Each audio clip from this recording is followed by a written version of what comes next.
Thank you to the chairman and to the ranking member. Good to see you, Secretary, and appreciate you appearing here to discuss the recent report from the Financial Stability Oversight Council.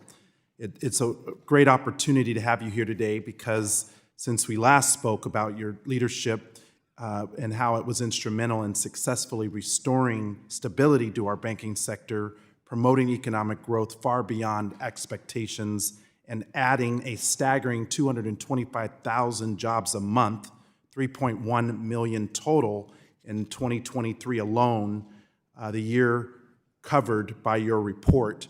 Critically, there was not just growth in the number of jobs created, but the quality of the jobs is rising as well. Americans are finally seeing their incomes climb, and now not only is the level of real annual earnings higher than before the pandemic, but in 2023, the growth of real wages was faster than it was during the pre-pandemic trend. Everyday working families, those earning in the bottom 25th percentile of workers, saw the fastest expansion with a 3.2% jump in their inflation-adjusted incomes. So I want to commend you and the Treasury Department for your invaluable efforts in contributing to this strong growth, as your efforts to mitigate the contagion of a bank run earlier in the year were largely successful. Importantly, the growth in real wages was also concentrated in communities that have historically fared poorly during times of economic recovery, with specific gains being made for Black and Hispanic workers who saw their earnings grow 4% and 2.4% respectively. As you mentioned earlier this year to the Economic Club of Chicago, and according to the Treasury Department's October Equitable Recovery Report, this may have even been the most equitable recovery in recent history. Now, while I recognize that these gains were far better than forecasters predicted, I hope you'll agree with me that there's still more work that needs to be done. While House Democrats and President Biden are working to ensure we all have a chance to succeed, recently we've seen an extreme conservative movement begin a new assault on the lending firms that aim to expand access to historically underserved communities. Far broader and equally as sinister has been the rapid escalation in attacks on diversity, equity, and inclusion initiatives throughout our economy in the wake of last June's Supreme Court ruling on affirmative action.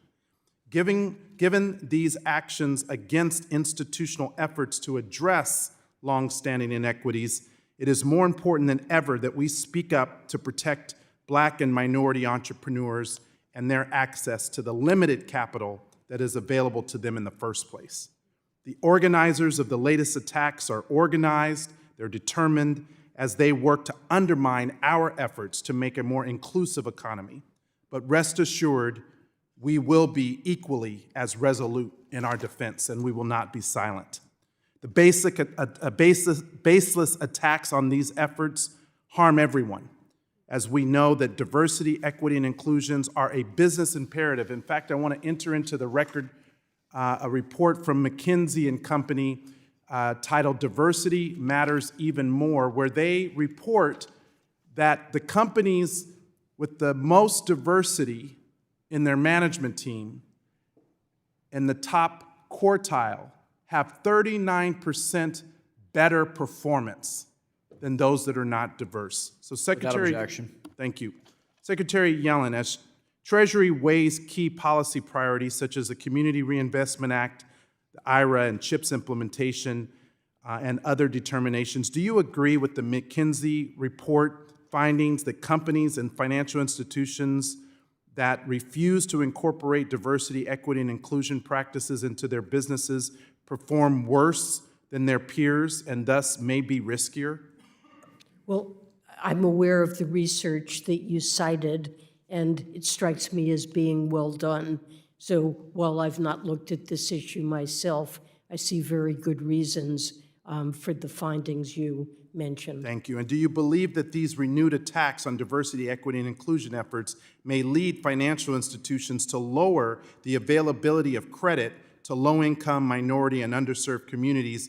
And could these pullbacks increase systemic risk within those communities if those institutions are a main source of credit for those underserved populations? Well, I think access to credit is critically important for these communities, and it would be a devastating thing to see a pullback. As you know, Treasury and the Biden administration have been highly focused on adding through many different programs, including CDFIs and this SSBCI program, access to capital in minority, Thank you. low-income. And for that reason, Mr. Chair, I add with my colleague and call on you to bring a hearing on this important issue. This is an attack that must be addressed, and this committee should be at the center of it. With that, I yield. Gentleman